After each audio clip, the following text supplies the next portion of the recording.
Hello guys, welcome to our channel. तो जैसा कि आपको पता है, हम आप लोगों के लिए घर बैठे पढ़ाई का इनिशिएटिव शुरू किए हैं, जिसमें आप घर बैठे हमारे चैनल के जरिए सारे के सारे सब्जेक्ट की पढ़ाई कंप्लीट कर सकते हैं। तो अगर आप 9th 10th 11th या 12th के स्टूडेंट हैं तो प्लीज आप हमारे चैनल को सब्सक्राइब कर लीजिए, जिसकी वजह से आपको घर बैठे ही सारे सब्जेक्ट की तैयारी करने का मौका मिल जाएगा। और हाँ, अगर आप सब्सक्राइब कर चुके हैं तो आइए बिना देर किए हम आज का लाइव क्लास शुरू करते हैं। तो आज की जो हमारी क्लास है उस क्लास का नाम है, उस क्लास में जो चैप्टर पढ़ रहे हैं उस क्लास का नाम है संस्थाओं के कामकाज। ठीक है, संस्थाओं के कामकाज। तो यह 9वीं कक्षा के सिविक्स का या राजनीति शास्त्र का चैप्टर है, इसको हम पढ़ रहे हैं। ठीक है, इसके कुछ वीडियोस हमारे चैनल पे पहले से अपलोडेड है। अगर आपने उनको नहीं देखा है तो मैं कहूंगा कि आप उनको देख लीजिए, और अगर आपने देख लिया है तो बहुत ही बढ़िया बात है। बिना देरी किए हम ये चैप्टर स्टार्ट कर सकते हैं। तो आइए, आज का जो हमारा चैप्टर है वो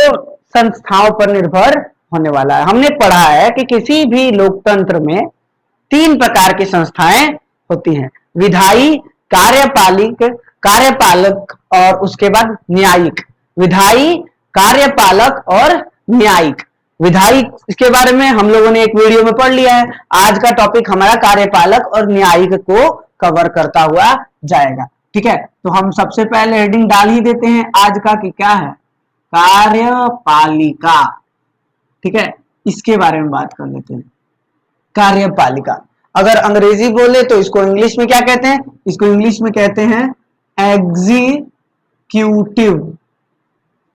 ठीक है, एग्जीक्यूटिव यानी कि कार्य का पालन करने वाला। अगर इसका सही या एग्जैक्ट मतलब ढूंढने की कोशिश करोगे तो इसका सही या एग्जैक्ट मतलब जो है वो कुछ ऐसा निकलेगा कि जिसमें एग्जीक्यूशन की पावर हो, यानी कि जिसको ये शक्ति दी गई है कि वह दूसरे से काम करवा सके। आपने पता है ना, सरकारी आदेश जो आते हैं वो किसी ना किसी द्वारा कराए गए होते हैं।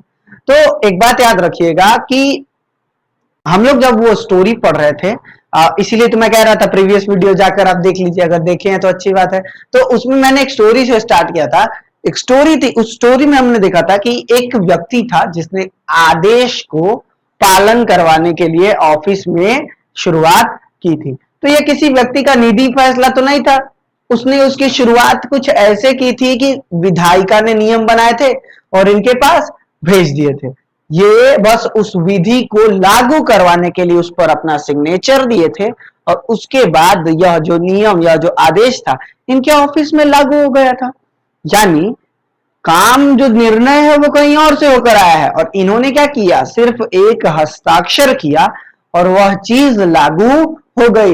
यानी कार्य दिया गया था ऊपर से, टास्क जो मिला था वो ऊपर से मिला था, इन्होंने बस उस पर एक सिग्नेचर करके उसका पालन शुरू कर दिया, यानी कार्यपालिका शुरू कर दिया। ठीक है, हम लोग यह भी जानते हैं कि कई बार ऐसा देखने को मिला है कि सरकार अलग अलग अधिकारी चुनती है जो अपना डेली फैसला करते हैं, लेकिन उन्हें कभी ये नहीं बताया जाता कि वो जनता के लिए काम कर रहे हैं या नहीं। ये सभी लोग वे जनता के लिए सबसे बड़े अधिकारी के तौर पर इस्तेमाल हो रहे होते हैं। ठीक है, तो इन सभी लोगों को सब साथ में जोड़ दोगे ना तो उनको कार्यपालिका कहते हैं। अगर आप इसका सही डेफिनेशन ढूंढते हो तो एक लाइन में इसके बारे में यह कह सकते हैं कि ये देखो, इसके बारे में सबसे प्रॉपर डेफिनेशन आती है कि सरकार की नीतियों को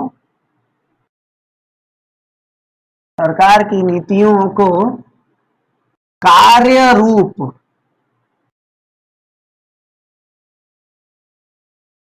देने के लिए, सरकार की नीतियों को कार्य रूप देने के लिए इन्हें कार्यपालिका कहते हैं।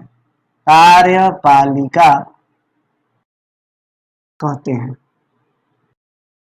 ठीक है, तो आदेश कहीं और से आया और आपको उसको पालन करवा दिया गया तो उसको कार्यपालिका कहते हैं।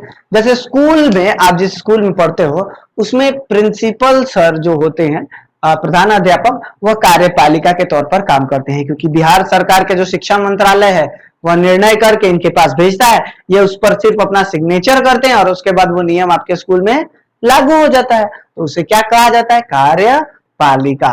समझ में आया? कार्यपालिका ऐसे वर्क करती है। अब मजे की बात तो ये है कि विधायिका की तरह कार्यपालिका भी अकेले कार्य नहीं करती। विधायिका कैसे अलग अलग छंद बना लिए थे, उसने अपने छोटे छोटे सेक्शन बना लिए थे ताकि उस पर ज्यादा वर्कलोड या ज्यादा वर्क का प्रेशर ना पड़े। तो उसने क्या किया? अपने पार्ट को छोटा छोटा छोटा कर लिया था, जिसकी वजह से प्रेशर ना पड़े। तो कार्यपालिका ने भी वैसा ही कुछ काम किया है। कार्यपालिका ने अपने वर्क प्रेशर को कम करने के लिए क्या कर लिया है? दो भागों में बांट दिया है खुद को। कौन कौन से दो भागों में बांट दिया है खुद को? तो यहां पर हम कह सकते हैं कि कार्यपालिका के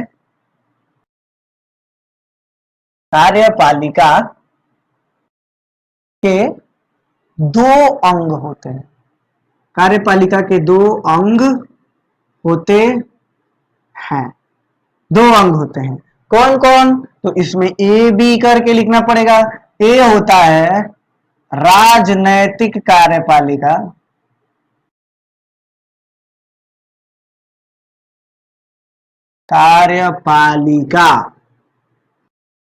ठीक है।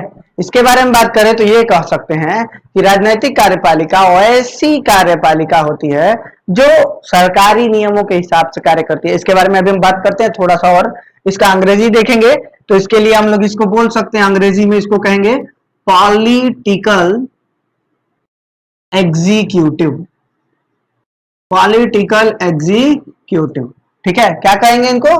Political executive. और अगर इसके नीचे अगले छंद की बात करें तो अगला छंद जो हमारा आता है उसको कहते हैं स्थायी कार्यपालिका। स्थायी कार्यपालिका। तो स्थायी कार्यपालिका ऊपर वाले से अलग होती होगी, इसीलिए तो दो अंग बनाया गया है, ठीक है। इसको नाम क्या देंगे उस वक्त? तो इसको उस वक्त नाम देते हैं permanent executive. Permanent executive. Permanent executive, ठीक है। यह वैसा एग्जीक्यूटिव है जो स्थायी रहता है, इसको राजनीति से कोई फर्क नहीं पड़ता है। एक छोटा सा इंट्रोडक्शन दिया जा सकता है इन दोनों के मामले में, ठीक है। ये राजनीतिक है, ये स्थायी है। आइडिया तो लग गया होगा, ये राजनीतिक बारे में बोल रहा है, यानी एक बात तो क्लियर हो गई कि ये पॉलिटिक्स से बिलोंग करता है, यानी अगर पॉलिटिक्स में बदलाव आते हैं तो इस कार्यपालिका में भी बदलाव आएंगे, बिल्कुल 100% आएंगे। और वैसे ही ये बोल रहा है स्थायी कार्यपालिका, यानी देख के क्या लग रहा है, नाम सुनकर क्या लग रहा है कि इसको किसी भी चीज से प्रभाव नहीं पड़ता होगा कि राजनीति चेंज हो रही है या क्या चेंज हो रहा है, इसको इन बातों से प्रभाव नहीं पड़ रहा होगा, ठीक है। इतना तो समझ में आ ही सकता है, आता है ना। अब आइए इसके बारे में एक छोटा इंट्रो दे देते हैं। राजनीतिक कार्यपालिका क्या होती है? जो नेता होते हैं वो चुनाव में आते हैं, वो चुनाव जीतते हैं, जीत कर लोकसभा में जाते हैं, वहां नियम बनाते हैं और विधायी कार्य शुरू हो जाते हैं। उदाहरण के लिए सड़क निर्माण का कोई नियम बनाया गया तो सड़क निर्माण का नियम इसी तरह तो नहीं ना छोड़ दिया जाएगा, कार्यपालिका को देने के लिए कोई ना कोई तो होना चाहिए ना। हमारा भी आदमी जिन्होंने नियम बनाया है उनका भी तो एक आदमी होना चाहिए वहां पर जो यह देखभाल कर सके कि यह नियम जो यहां से बन के गया है वहां सही तौर पर काम कर रहा है। विधायिका ने नियम बनाया, 550 लोगों ने मिलकर, 600 लोगों ने मिलकर जो नियम बनाया वो नियम उठकर जा रहा है कार्यपालिका के पास, तो कार्यपालिका के पास जाते वक्त क्या वो नियम सही तौर पर यूज हो रहा है? क्या वह नियम में कोई गड़बड़ी तो नहीं रही ना? उस नियम का पालन सही तरीके से हो रहा है कि नहीं हो रहा है? तो इस बात को जांचने के लिए उसी 545 मेंबर में से एक व्यक्ति को चुना जाता है और जो जीता हुआ होता है, जिसकी सरकार होती है, वह उस व्यक्ति को एक मंत्रालय दे देता है, एक मंत्रालय दे देता है। और जो जीते हुए नेता होते हैं और मंत्री होते हैं, ये दो बात अलग अलग होनी चाहिए, आपको याद होनी चाहिए। जीते हुए नेता अलग होते हैं और मंत्री अलग होते हैं। जितने भी मंत्री होते हैं जिनको मंत्रालय दिया गया होता है, आप उनको राजनीतिक कार्यपालक बोल सकते हो, बिना झिझके बोल सकते हो कि हाँ फलाने नेता अगर जीते हैं तो वह एक राजनीतिक कार्यपालक है। अब बात कर ले स्थायी कार्यपालक का, एक छोटा सा इंट्रोडक्शन। अभी हम इनके बारे में एक एक करके विस्तार से पढ़ेंगे कि ये क्या है, ये क्या है, इनमें क्या प्रॉब्लम है, इनमें क्या अच्छाई है, पढ़ लेंगे, कोई जल्दी नहीं है। ठीक है, तो बात करते हैं। तो यहाँ पे आप कह सकते हो, एक पॉइंट डाल के कह सकते हो कि जो स्थायी कार्यपालिका है वह मंत्री नहीं हो गए, वह क्या हो गए, अधिकारी हो गए। कौन हो गए, अधिकारी हो गए। वो गए हैं, अब वो वहां पर जाकर कार्य कर रहे हैं, उनको सरकार से परवाह नहीं है, मतलब सरकार से जुड़े हुए हैं, लेकिन सरकार के चेंज होने पर ये चेंज नहीं होते हैं। यह राजनीतिक कार्यपालकों का काम है कि सरकार चेंज तो राजनीतिक कार्यपालक चेंज। ठीक है, अब आइए इनके बारे में अब थोड़ा विस्तार से चर्चा कर लें। आपको भी अंदाज लग ही गया होगा कि हाँ, मतलब इंट्रो मिल गया ना, अब डीप जाते हैं। हर चीज में डीप जाना पड़ता ही है इंट्रो के बाद। तो आइए अब अलग अलग करके देख ही लेते हैं। ठीक है, सबसे पहले हम जान लेते हैं अपने राजनैतिक कार्यपालक, राजनैतिक कार्यपालक, या जिनको कार्यपालिका कहते हैं। ठीक है, इसको अंग्रेजी में हमने देख चुका है तो इसलिए अंग्रेजी नाम इसका बार बार नहीं लिखेंगे। ठीक है, तो राजनैतिक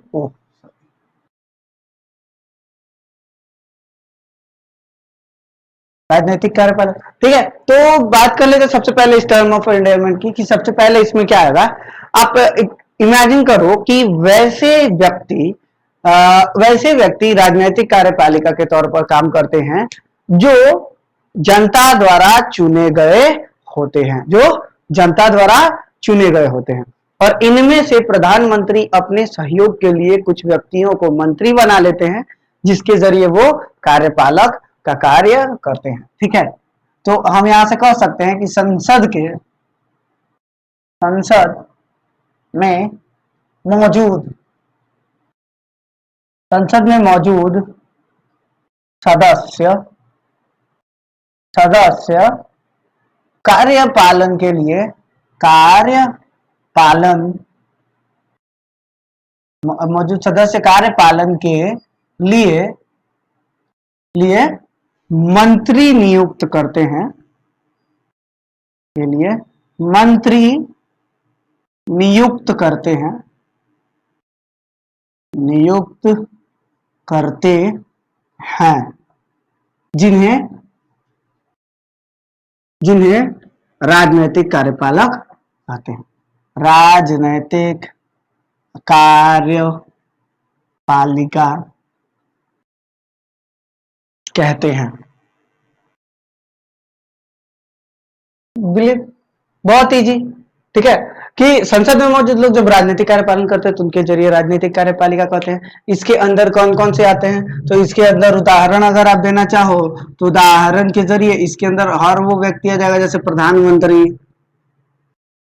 प्रधानमंत्री सबसे पहला, तो सबसे बड़ा कार्यपालक भारत का कौन होता है, प्रधानमंत्री सबसे बड़ा कार्यपालक होता है। और इसके साथ बस एक लाइन मार दो, एवं मंत्री परिषद, मंत्री परिषद। लो, पूरा का पूरा कॉन्सेप्ट क्लियर।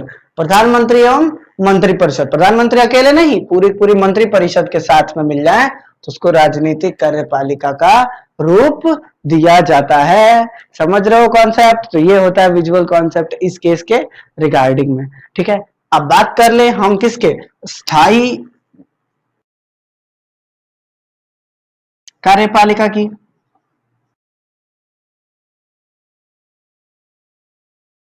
इसकी बात करें तो आप क्या कहोगे इसके बारे में, सबसे पहली बात क्या कहोगे इसके रिगार्डिंग में। इसके रिगार्डिंग में आप ये कह सकते हो कि संसद के मौजूद मतलब इन मंत्रियों की सहायता के लिए देश में अलग अलग लोगों को, अलग अलग व्यक्तियों का निर्वाचन नहीं, चयन किया जाता है, जिसमें सरकारी प्रक्रिया और परीक्षाएं होती हैं, योग्यता के आधार पर चयन किया जाता है, तो उन्हें हम क्या नाम देते हैं, स्थायी कार्यपालिका। तो हम कह सकते हैं कि किस, हाँ क्या, मंत्री परिषद, मंत्रियों की सहायता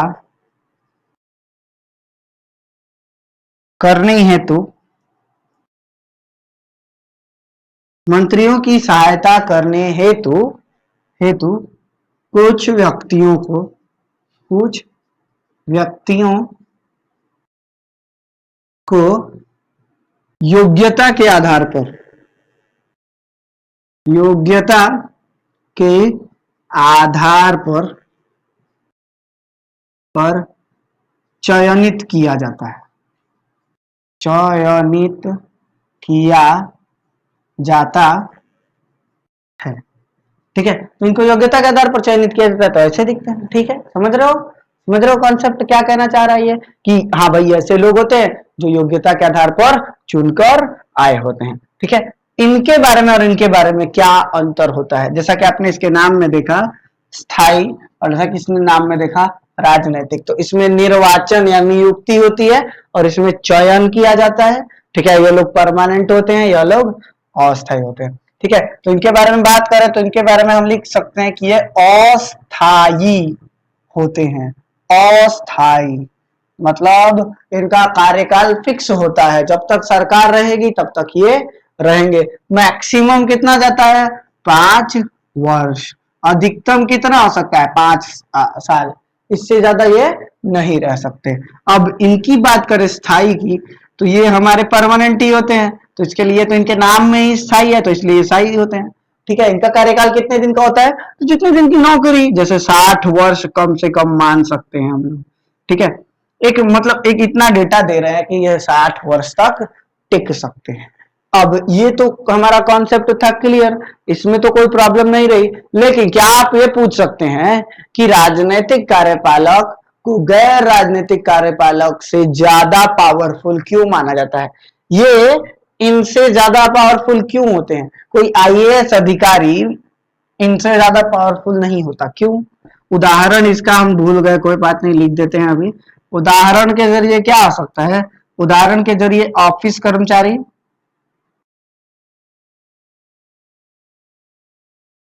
ऑफिस कर्मचारी,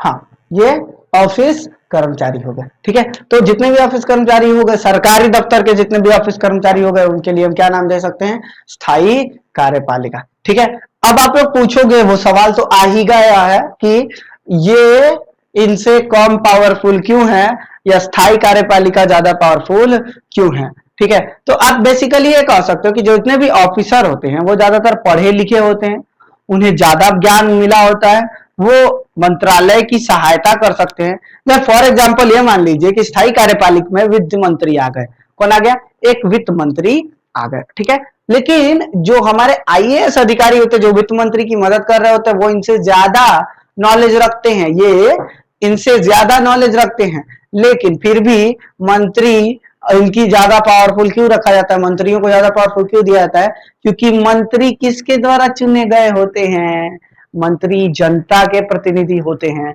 और इसीलिए जनता की इच्छाओं के वजह से यह क्या हो जाते हैं, उनसे ऊपर आ जाते हैं। अब समझ में आया कि वाई आर द सॉरी स्थायी कार्यपालिका इनसे राजनीतिक कार्यपालिका से कमजोर क्यों होती है, क्योंकि यह एक बस नौकरी होती है, और इनके केस में कहा जाए तो यह एक जिम्मेदारी होती है जो लोगों के प्रति होती है।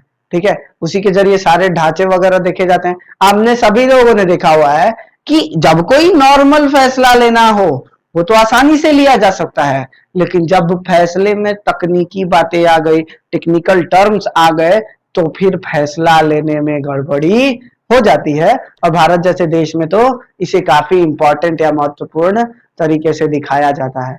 ठीक, तो जब हमें ये पता चल गया कि इनका इलेक्शन के जरिए चुनाव होता है, ये लोग नॉमिनेट नहीं होते हैं, ये क्या करते जाते हैं, चुनाव से चुने जाते हैं, मतलब इनका एग्जाम लिया जाता है, और हर एक यूपीएससी का एग्जाम हो गया, स्टेट बोर्ड के एग्जाम हो गए, उनके जरिए ये एग्जाम्स के जरिए चुने जाते हैं। लेकिन इनका क्या होता है, तो इनके बारे में आइए विस्तार से थोड़ा समझते हैं कि यह किस प्रकार कार्य करते हैं। ठीक है, आइए देखते हैं, मिटा देते हैं इसको।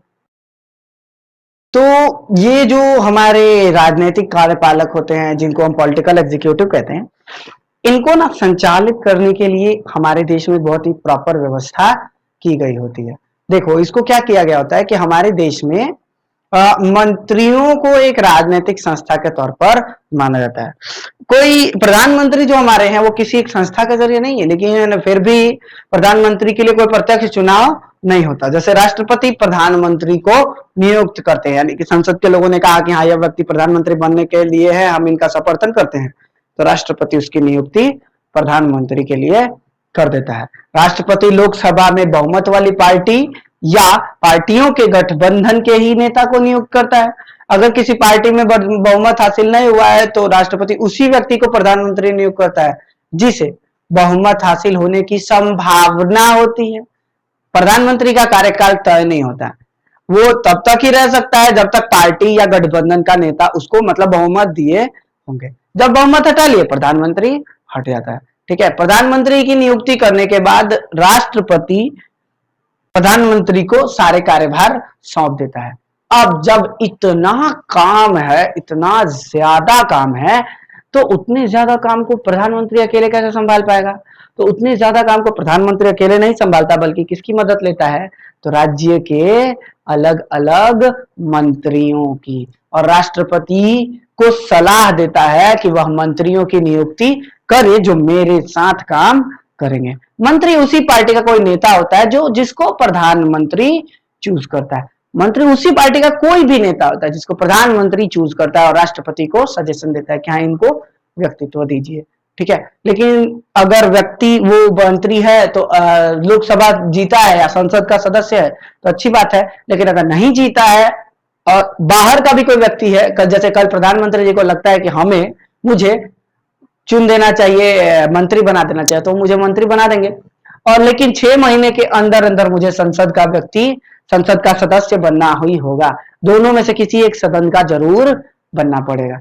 ठीक है, तो मंत्री अकेले नहीं बनते, बल्कि उनका क्या बनता है? एक मंत्री परिषद बनता है। क्या बनता है? एक मंत्री परिषद बनता है। तो मंत्री परिषद जिसमें 60 से 80 तक मंत्री होते हैं जो मिलकर काम कर रहे होते हैं। ठीक है, तो राजनीतिक कार्यपालिका का प्रमुख कौन होता है? तो राजनीतिक कार्यपालिका का प्रमुख होता है हमारे प्रधानमंत्री। कौन होते हैं? प्रधानमंत्री। इनकी नियुक्ति कहाँ से होती है वो सब आपको पता है। ठीक है, प्रधानमंत्री की पूरी प्रक्रिया पता है। प्रधानमंत्री अकेले कार्य नहीं करता, बल्कि अपने लिए क्या बनाता है? मंत्री परिषद। क्या बनाता है? मंत्री परिषद। और ये मंत्री परिषद उनके साथ काम करती है। मंत्री परिषद में कुल मिलाकर 3 टाइप के मंत्री होते हैं। एक होते हैं कैबिनेट मंत्री। कौन होते हैं? कैबिनेट मंत्री। ठीक है, इनके बारे में बोले कि ये सत्ताधारी पार्टी के वैसे बड़े बुजुर्ग नेता होते हैं। इनको इंपॉर्टेंट जितने भी प्रमुख कार्यालय है ना, उनको दिए जाते हैं।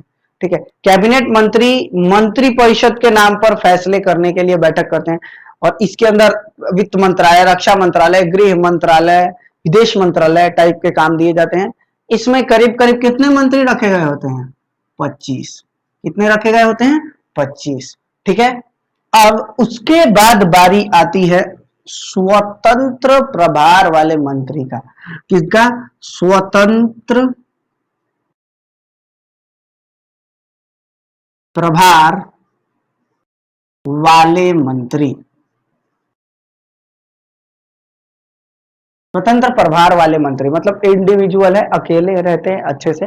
यह विशेष रूप से आमंत्रित किए जाने पर ही कैबिनेट में भाग लेते हैं। इनको बहुत ही छोटा मंत्रालय मिलता है। इनकी संख्या 15 तक होती है। इनकी संख्या 15 तक होती है। उसके बाद बारी आती है सबसे आखिरी मंत्री की, जिनको हम लोग कहते हैं राज्य मंत्री। ये राज्य के नेता नहीं होते, स्टेट के ही होते हैं, लेकिन कई मौकों पर इनको थोड़ा सा ज्यादा प्रिविलेज दे दिया जाता है। राज्य मंत्री जो होते हैं वो अपने विभाग के कैबिनेट मंत्री से असिस्टेंट होते हैं। असल मायने में यह किसके क्या होते हैं? यह इनके असिस्टेंट होते हैं। इनकी संख्या 25 से 30 के बीच में हो सकती है। ठीक है, यही कुछ मंत्री होते हैं, यही कुछ उनका कार्यभार, यही उनकी प्रणाली होती है। चूंकि ये नियमित रूप पर मिलकर बात करते रहते हैं तो इनका फैसला वगैरह होते रहता है, इनकी चर्चाएं होते रहती हैं। अब कुछ लोग बोलते हैं कि प्रधानमंत्री के अधिकारों का वर्णन करिए, तो ये कह सकता है कि प्रधानमंत्री में इन दोनों को आपस में संबंध के बारे में कुछ नहीं कहा गया है, लेकिन प्रधानमंत्री को सरकार का लीडर होने के वजह से काफी ज्यादा रोजगार मतलब फायदे दिए गए हैं। ठीक है, प्रधानमंत्री के पास बहुत ज्यादा अधिकार है, वो कैबिनेट की जो ये मीटिंग होती है ना, इन तीनों को बुला के उन मीटिंग की अध्यक्षता कर सकता है। ठीक है, अलग अलग विभागों पे काम को कोऑर्डिनेट कर सकता है, कौन काम कैसे हो रहा है, किसके हिसाब से हो रहा है, इन सभी बातों को कोऑर्डिनेट कर सकता है और अलग अलग झगड़े के मसलों को सुलझा सकता है। प्रधानमंत्री मंत्रियों को काम देता है और उनका वितरण भी करता है। जैसे मंत्री परिषद में जिनको भी जैसे 25, 15 या 25-30 मंत्री बनाए गए हैं, तो जिनको बनाया गया है इसका डिसीजन कौन लेता है? प्रधानमंत्री लेता है। यानी बहुत ज्यादा पावर हो गई इनके पास। ये मंत्रियों को, किसी मंत्री को हटा भी सकता है। जब प्रधानमंत्री इस्तीफा दे देना तो ये खत्म हो जाएगा। मंत्री परिषद, प्रधानमंत्री खत्म तो उनका चुनाव मंत्री परिषद खत्म, और उनका चुनाव मंत्री परिषद खत्म तो ये सब खत्म।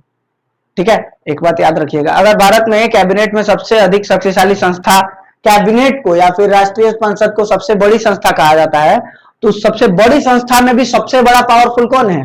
प्रधानमंत्री। मंत्री परिषद को भारत में सबसे पावरफुल यूनिट कहते हैं, और सबसे पावरफुल यूनिट का सबसे पावरफुल इंसान कौन है? प्रधानमंत्री। ठीक है, दुनिया में कई देशों में प्रधानमंत्री इतने बड़े बड़े नहीं होंगे जितने भारत के पास पावरफुल बनाया गया है। मीडिया के जरिए और कई सारे चीजों के जरिए हमने अपने प्रधानमंत्री को निष्पक्ष रखने की कोशिश की है। हालांकि अभी भी हमारे देश के सामने कैबिनेट मंत्रियों को प्रूफ करने की जरूरत है। अभी एक बहुत ही ज्यादा प्रॉब्लम ये हो रही थी भारत में काफी लंबे समय से कि भारत के जो प्रधानमंत्री थे वो एक स्वतंत्र प्रभार नहीं बन पा रहे थे, बल्कि गठबंधन की सरकार के बन रहे थे। इस वजह से प्रधानमंत्री की शक्तियों में थोड़ी कमी आ जाती है, क्योंकि जब आप किसी के सहयोग से काम कर रहे होते हो ना, तो वो आपके हर कार्य पर लगभग सवाल उठा सकता है। और यही रीजन था कि प्रधानमंत्री के पास उतनी शक्तियां नहीं आ पा रही थी जितनी एक्सपेक्ट की गई थी, जितने की आशा की गई थी। ठीक है, तो बस यही कुछ इस टाइप की संस्था होती है, इसके जरिए हम लोगों ने देखा, यही तो था। अब बात कर लेंगे हम, यही था। ठीक है, तो अब आज के वीडियो में हम इतना ही रखेंगे। नेक्स्ट वीडियो में मिलेंगे आपसे। अगर अभी तक आपको वीडियो देख के भाई अच्छा लगा है तो लाइक कर दीजिएगा। ये हमारा पूरा का पूरा कार्यपालिका का एक समुच्चय था। मैंने कहा था ना 3 वीडियो बनाऊंगा, भले ही 3 अलग अलग लगे मुझे कोई फर्क नहीं पड़ता, लेकिन समझाऊंगा अच्छे से। ठीक है, तो ये कार्यपालिका था पूरा। कल हम न्यायपालिका और न्यायपालिका के बाद छोटे मोटे अंश और इंस्टीट्यूशंस को देख लेंगे। ठीक है, तो अगर चैनल को अभी तक सब्सक्राइब नहीं किया तो सब्सक्राइब करो, वीडियो को लाइक करो। मिलते हैं नेक्स्ट वीडियो में, तब तक के लिए बाय बाय।